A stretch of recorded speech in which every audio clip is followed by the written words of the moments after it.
দিল্লির লাল কেল্লার সামনে আতঙ্কবাদীরা বিস্ফোরণ ঘটিয়ে দিল। কেন কেন এত হিংসে, কেন এত মারামারি? একটাই কারণ, সনাতন ধর্মটাকে শেষ করে দেওয়ার জন্য। তা নয়, যতই করুন সনাতন ধর্ম কোনোদিন শেষ করতে পারবে না। পৃথিবীতে যত দেশ আছে, যত ধর্ম আছে, আমি আজকে আপনাদের নেপালগঞ্জ আসার সময় দেখছিলাম রাস্তার মোড়ে কোনায় ওই নোবেল মাদারের একটা স্ট্যাচু, যীশুখ্রিস্ট স্ট্যাচু দেওয়া কোণে, হ্যাঁ, সন্তান কোলে নিয়ে আছে। যীশুখ্রিস্ট অবশ্যই ধর্মের প্রাণপুরুষ, তাকে আমরা সম্মান করি। তিনি একটা ধর্মমত প্রবর্তন করেছেন, কিন্তু যীশুখ্রিস্টকে আমি ভগবান আখ্যা দিতে পারবো না, হবে না। হ্যাঁ, ঠিক তেমনি সনাতন ধর্মের মানুষটা চিরকাল সহ্য করে এসেছে, আরো সহ্য করছে, আগামীতেও করবে। কিন্তু যে সয় সেই রব, একে নষ্ট করার ক্ষমতা কারো নেই।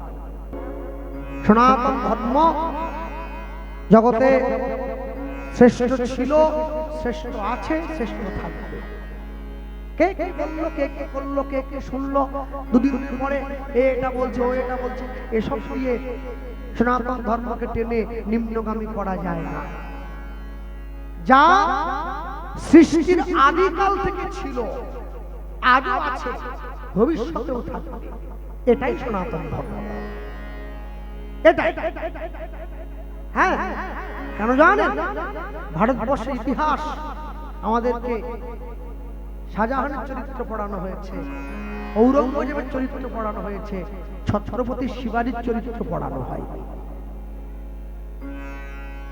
যা পড়লে ঝাঁসির রানী লক্ষ্মীবাইয়ের চরিত্র পড়ানো হয়, যা পড়লে ভারতবর্ষের মানুষ সন্তানগণ সনাতন ধর্ম সম্বন্ধে জানতে পারবে। কেন জানেন? গতকাল কাশ্মীরের একজন ডাক্তারবাবুর বাড়িতে, ডাক্তার যিনি মানুষের জীবনের প্রাণ রক্ষা করার দায়িত্ব নিয়েছেন, তার বাড়ি থেকে পর্যন্ত অস্ত্র বোমা উদ্ধার হয়েছে। কিন্তু সনাতন ধর্ম ছিল, আছে, থাকবে। এটি বলার আজকে এই বাড়ির যে মায়েরা বসে আছেন, যারা গয়া মহোৎসব উপলক্ষে হরিনাম পড়ালেন, আপনারা অধীরা করে শুনছেন। আমি তো প্রথম এলাম, আমি জানি না অনুষ্ঠানটি প্রতি বছর এখানে অনুষ্ঠিত হয় কিনা। তবে যদি আগামী অনুষ্ঠিত হয়, আপনারা যতই ভালো ভালো কীর্তনিয়া রাখুন না কেন, 40,000, 50,000, 1 লাখ, যে কোনো একটি কীর্তনিয়া রাখবেন যিনি বাবাজি ব্রহ্মচারী কীর্তনিয়া, মাথা নেড়া হবে, মাথায় শিখা থাকবে, তিনি হরিনাম গাইছেন। কেননা গয়া মহোৎসব মানে হলো পরপারকে যিনি চলে গিয়েছেন তার পরপারের পথটা সুগম করে দেওয়ার উদ্দেশ্যে কীর্তন। সেই কীর্তন যদি সাধু মুখে হয় তাহলে তার পথ আরো সুন্দর হয়। এগুলো আমাদের জানা উচিত। আমরা তো জানি না, সবাই করতে হয়, করছি, নাম দিতে হয়, দিচ্ছি। এতে করে কি হয়? তার ভবিষ্যৎ, তার জীবনের পরপরের আলো আরো উজ্জ্বল হয়। এই যে কার্তিক মাসে চলে গেল, সকলে দীপ দান করেছে বাড়ির ছাদে, মাসের মাথায় করে হাঁড়িতে করে প্রদীপ জ্বালিয়ে সন্ধ্যাকালে দিয়েছে। কেন দীপ দান করেছেন? কেন? যাতে পূর্বপুরুষরা সেই আলো পায়, তারা আপনার আশীর্বাদ করবে। পূর্বপুরুষের চরণ দর্শন করবার জন্য মহা কার্তিক মাস। তো সেই কার্তিক মাসে হরিনাম হচ্ছে। সেই হরিনাম যদি কোনো সাধু মুখে হয়, তিনি সংসার ত্যাগী, যদি তার মুখে হয়, তাহলে সেই হরিনামের ক্রিয়া আরো বর্ধিত। এবং সেই সঙ্গে বলবো, যত মানুষ আজকে এসেছে আপনাদের দরজায়, আপনারা সবার সেবার ব্যবস্থা করেছেন, সকলে কিন্তু খাওয়া দাওয়া করেছে, আপনাদের যেমন সামর্থ্য তেমনি। এই সেবাটা আগামী বছর থেকে শুধু সেবা করবেন, এটা যদি পারে প্রসাদের ব্যবস্থা। কিরকম প্রসাদ? রান্না যিনি করছেন তিনি বৈষ্ণব হবেন। যে হাঁড়ি করা রান্না হচ্ছে সেগুলো ওই কালকে মাংস হয়েছিল, আজকে ধুয়ে আলুর দম বসে দিল, সেটি নয়। নিরামিষ ডেকোরেটর অনেক আছে, বৈষ্ণবজি রান্না হবে, নিরামিষ ডেকোরেটর রান্না হলো। এবার যা রান্না হবে, যদি কুমড়োর তরকারি আর ডালও, আমি একদম লো বাজেটে বললাম, যদি কুমড়োর তরকারি আর ডালও, সেইটা নিয়ে আমার নিতাই গৌরকে ভোগ হলো। নিতাই গৌরকে ভোগ হওয়ার পরে যার উদ্দেশ্যে হরিনাম, সেই প্রসাদ নিয়ে গিয়ে তাকে দেখানো হলো। বাকিরা সকলে প্রসাদ পেল, নাম শ্রবণ হচ্ছে, প্রসাদ দান হচ্ছে। এতে আপনাদের নামের মহিমা আরো বৃদ্ধি পাবে। নিতাই গৌর হরি বল, হরি বল। হ্যাঁ, মনে রাখবেন, অনেক যত্ন করে আত্মার উন্নতি করতে হয়। একটু অযত্ন হলে তার অবনতি হয়। আমার মা তো সবসময় আমার সঙ্গে থাকছে, সবসময় পিছনে বেঁধে ঘুরবে। যখন এলাম তখন থাকবে, আমি বাজারে যাচ্ছি, দোকানে যাচ্ছি, মাকে সঙ্গে যাচ্ছে, যাচ্ছে না, আমি চাইলেই পারি মাকে লুকিয়ে একটা বিড়িটি কিনে নিয়ে একটু টান দিয়ে ফেলে দিই। মাকে ফাঁকি দিচ্ছি, নিজেকে ফাঁকি দিচ্ছি। জীবনে মানসিকতাকে মহৎ করে রাখা, এটা সব থেকে বড় ত্যাগ। বিবেকানন্দ বলেছিলেন, কোন পুরুষ যদি রাত অন্ধকারে কোন নারীকে স্পর্শ করে, পুরুষের স্পর্শ পাওয়া মাত্র নারী বুঝে যাবে পুরুষ চরিত্রহীন না চরিত্রবান। স্পর্শ বলে দেয় চরিত্র কেমন, ভাষা বলে দেয় শিক্ষা কত, আচরণ বলে দেয় ব্যবহার কেমন, কর্ম বলে দেয় সংস্কার কেমন, মনুষ্যত্ব বলে দেয় পরিবার কেমন। জায়গায় বসে আছে, আমি প্রত্যেকের উদ্দেশ্যে বলবো, যখন হরিনাম শুনবেন মনকে শান্ত রাখবেন, মন চঞ্চল নয়। কেন আমাদের জীবনে দুর্দশা? বাঙালি জাতি, সনাতন ধর্মের মানুষ, তারা মন্দিরে বসে তাস খেলে, মন্দিরে বসে মদ খায়, মন্দিরে বসে আলোচনা করে, মন্দিরে বসে মোবাইলে গেম খেলে। মন্দির তাস খেলা মদ খাওয়ার জায়গা নয়, মন্দির ভগবানের নাম করার জায়গা।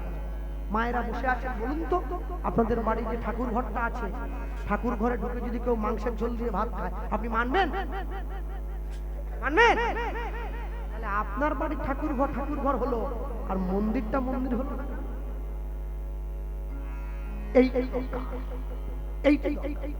সবার এই ত্যাগ যদি অন্তরে না থাকে, জীবনে কোনোদিন জীবনকে সঠিক লক্ষ্যে নিয়ে যাওয়া। একটা বেড়াল তার লক্ষ্য আছে, একটা কুকুর তারও লক্ষ্য আছে, মানুষ তার লক্ষ্য নেই। লক্ষ্য শূন্য, লক্ষ্য বাসনা ছুটিছে গভীর আধারে, জানি না কখন ডুবে যাবে কোন অকুল বরল পাথারে।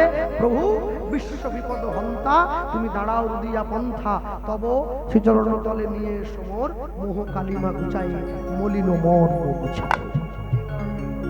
সব সময় যা কিছু পেয়েছেন, যা কিছু পেলেন, বলতে পারেন আস্তে। একটা ছাগলের দোকানে একটা ছাগলের গলা কাটা হচ্ছে, আরেকটা ছাগল দাঁড়িয়ে আছে পাশে। যে ছাগলটার গলা কাটা হচ্ছে ওটা মা, তার সন্তান দাঁড়িয়ে আছে। মায়ের জন্য সন্তানটা ছটফট ছটফট করছে, তার মাকে হত্যা করা হচ্ছে। আচ্ছা আমাকে বলুন তো, মা যে ছটফট করছে সন্তানটাকে বাঁচাবার জন্য, মা যে ছটফট করছে নিজে বাঁচার জন্য, ওই মাংস যারা খাচ্ছে তারাও ছটফট করবে নিজে বাঁচার জন্য। হরি বল, হরি বল। কেন? তার দুঃখ, তার জ্বালা, তার যন্ত্রণা তার দেহের মধ্যে গিয়ে প্রবেশ করেছে। বাবা যখন বেঁচে থাকে তখন বাবাকে একটু খেতে দিতে হয়, বাবা মরে যাওয়ার পরে পাড়ার লোককে ভেটকি মাছ খাইয়ে কি হয়? টাকা সাধ্য ছাড়া। মা যখন মরে যায়, মা যখন বেঁচে থাকে তখন মার গলায় একটা মালা পরাও। মা মরে যাওয়ার পরে একবারে পদ্ম ফুলের মালা নিয়ে এসে মায়ের ছবিতে দিয়ে দিচ্ছে, মালার ভারে ছবি একবারে খুলে পড়ে যাচ্ছে। আরে মা তো পেলনি, কি মুশকিল। জ্যান্ত মাকে অন্ধকারে বসে দেখে মরা মার গলায় মালা পরে যাচ্ছে।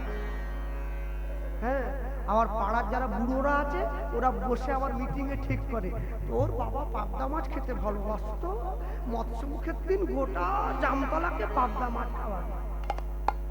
বাপে যদি চলে গেল খাওয়াবো কাকে? পাড়ার লোক খাবে আবার ভুল ধরবে, তাহলে শস্য একটু কম হয়েছে, শস্য একটু বেশি, স্বাদটা ভালো হতো করবে মানুষের জীবনে। আজ পর্যন্ত কাউকে খাইয়ে কেউ তুষ্ট করতে পারে, ওটা হবে, কিন্তু যাকে দেওয়ার দরকার তাকে দেয়, তাকে দিতে পারেন তবেই দেখবেন জীবন সার্থক। হ্যাঁ, তাই গৌর হরি বল হরি বল। ভক্তমণ্ডলী মায়েরা, জীবনে আপনি যা কিছু কষ্ট করে অর্জন করেছেন, রাত দিন জেগে নিজের সংসার তৈরি করেছেন, বাড়ি তৈরি করলেন, গাড়ি কিনলেন, সংসার গোছালেন, একে কর্ম বলে বলেন। It means duty, আপনার জীবন ভরা কর্তব্য, এটাই তো কর্ম। আচ্ছা, যৌবন বয়সে এত খাটার দরকার, রাত্রি 8টায় তো না গান গাইলো, ঘরে থাকতাম, ব্ল্যাঙ্কেট গায়ে দিয়ে ঘুমিয়ে থাকতাম, কেন খাচ্ছি? বুড়ো বয়সে বসে খাওয়া যায়, একে বলে কর্মের উপরে আধিপত্য। বুড়ো বয়সে বসে খাওয়ার জন্য আদৌ বুড়ো হব কিনা সে গ্যারান্টি নাই, কিন্তু তবু চেষ্টা করছি আর কি। হ্যাঁ, আপনাদের এদিকে শেয়াল নেই, আমাদের মেদিনীপুরের দিকে শেয়াল নেন, খুব ঘন শেয়াল দেখা যায়, ফাঁকা মাঠ। শেয়াল আবার ক্যাঁকড়া খেতে খুব ভালোবাসে, ক্যাঁকড়ার তো সরু গর্ত, শেয়ালের মুখটা আবার মোটা, গর্তের মুখে যায় না। কি করে জানেন? শেয়ালের লেজটা আছে, ফুল ফুল লেজ, গর্তের মুখের লেজটা নিয়ে গিয়ে নাড়া দেয়। ক্যাঁকড়াটা ভাবে কোনো পোকা আমরা করে এসেছে, লেজটা কামড় দিয়ে ধরে, শেয়াল লেজটা দুলিয়ে ক্যাঁকড়াটাকে বাইরে ফেলে দেয়, টপ করে দিয়ে তুলে নেয়। মায়া সংসারে আমাদেরকে যমরাজ এসে, মানে মৃত্যু এসে ওই লেজ নাড়াচ্ছে, ধরলেই মরবে, ধরলেই রাতের অন্ধকারে মাইকের মাধ্যমে যা প্রচার করে গেলাম, খাঁটি কথা। ভাবছো বসে চলবে কিসে, তুমি ভাববার কে? তোমার ভাবনা যিনি ভাবছেন তুমি ভাবো তাকে, এ কথা সকলের মুখস্থ।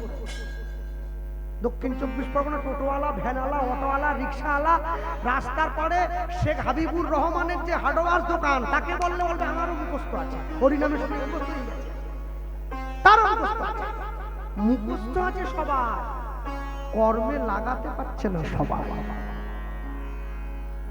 ভাবছো বসে চলবে কিসে, আগে ভেবে তো দেখো, তারপর তো চলার কথা ভাববে। আগে ভাবো, আমি মানুষ চেয়ে করেছিলাম ভুল, আমি মানুষ চেয়ে করেছিলাম ভুল, তুমি ছিলে শুধু রং করা পুতুল, আমার ভুল ভাঙাতে মনের ওপর পর্দা দিলে টেনে, আমি দুঃখ পেলে খুশি হলাম জেনে, আমি দুঃখ পেলে খুশি হলাম জেনে, তুমি নিজের মুখে বললে যেদিন সবই তোমার অভিনয়, সত্যি কোনো কিছু নয়, আমি দুঃখ পেলেও খুশি হলাম জেনে, আমি দুঃখ পেলেও খুশি হলাম জেনে। এটা কটা বাজে? এটা রাত্রি 11:30 কি গান না, সন্ধ্যে 8টার গান। এই যে এখন বাজছে 11:30, এখনের গান কোনটা? গৌরে লোরে সোনার নদী যায়, ধ্বনি হরিধ্বনি শব্দ শোনা যায় আমাদের গৌরে, 11:30 গান।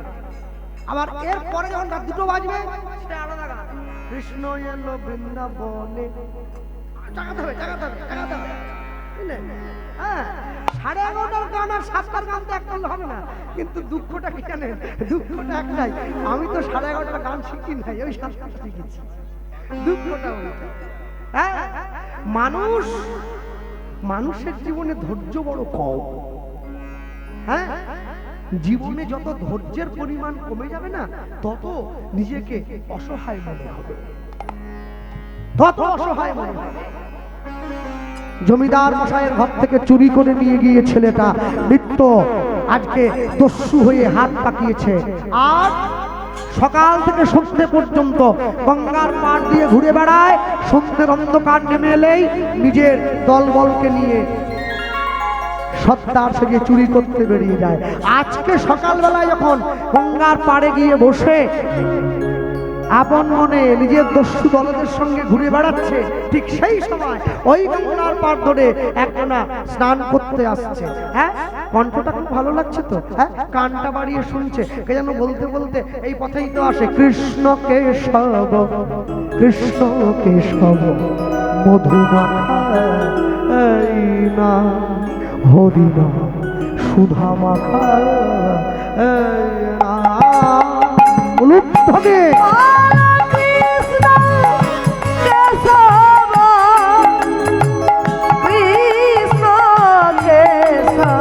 বাহুদুলে বললাম সে কালেরই মধুমাখা এই না হরি না সুধা মাখা এই না। কৃষ্ণ কেশব কৃষ্ণ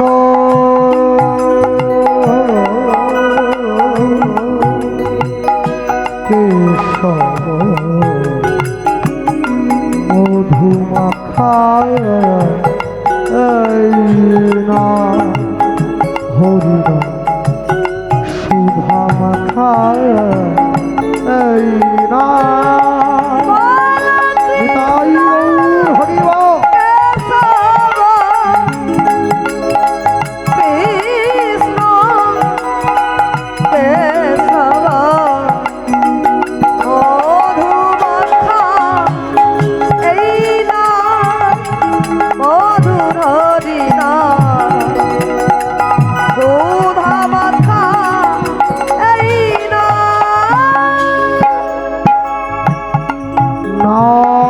জপরে জপরে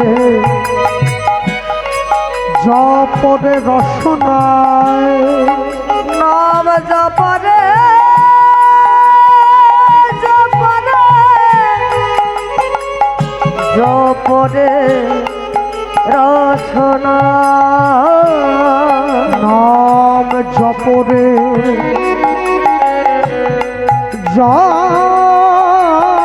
জপরে জপরে রসনায় নাম জপরে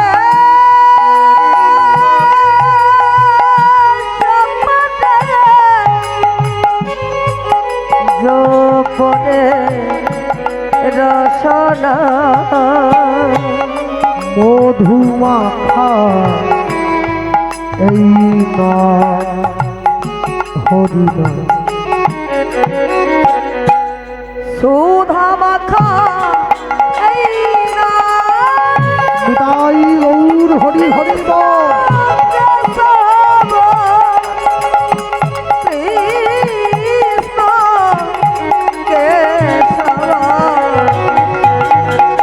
মধুমাখা এই না মধুর হরি না সুধা মাখা এই না। নাম জপ ভোলো আপনার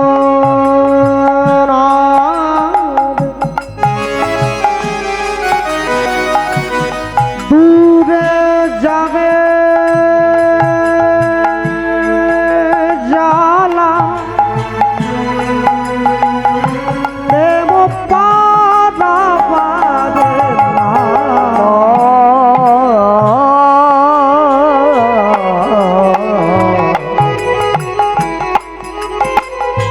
জপরে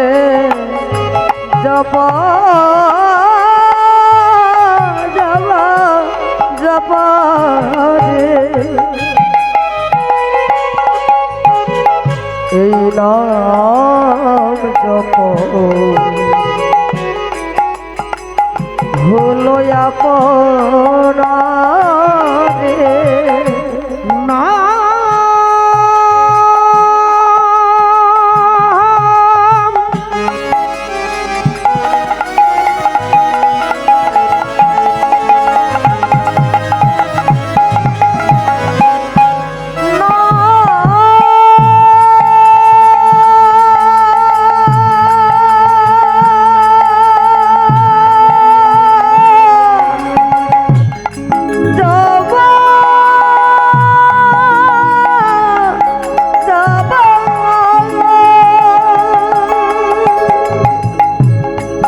জপন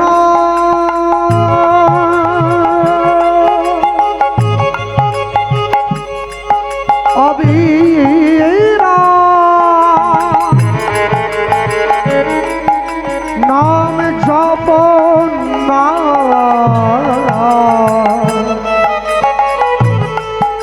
জপন জপন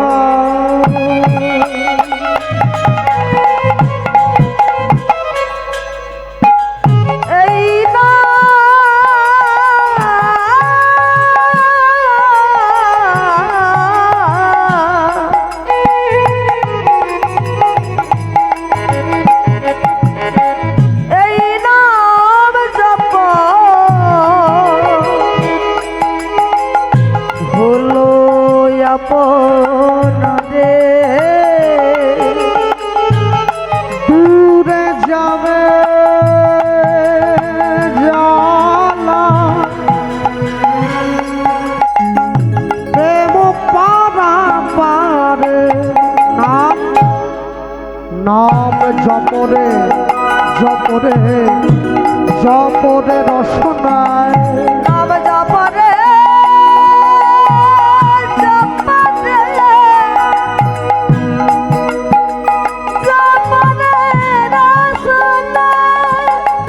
নাম জপরে জপরে জপরে রসনায় নাম জপরে